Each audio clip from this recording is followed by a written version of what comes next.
Attack number 1,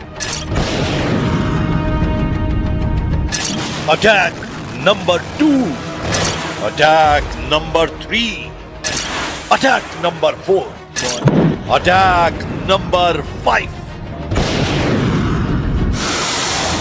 Iran ने कई घंटे तक हॉर्मुज समुद्री गलियारे को बंद रखा, एक से एक मिसाइल दागी, हर टारगेट के पर खच्चे उड़ाए।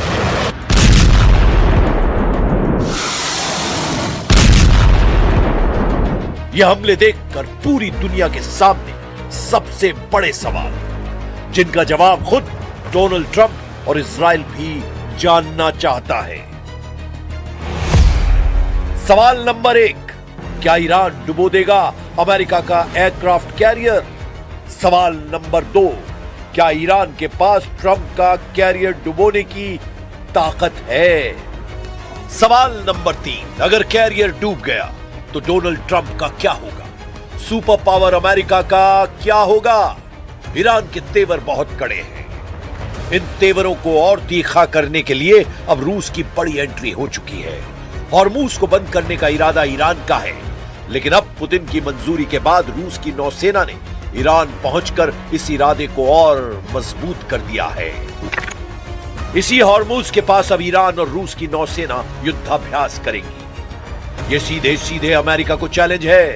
ईरान बता रहा है कि इस युद्ध में अब वो अकेला नहीं है, वो लड़ेगा और पुतिन की पूरी मदद उसे मिलेगी। रूस के नेवी कमांडर कैप्टन एलेक्सी सर्गीव ने कहा है कि ईरान और रूस मिलकर समंदर में आ रहे हैं, खतरे से निपटने के लिए तैयार हैं।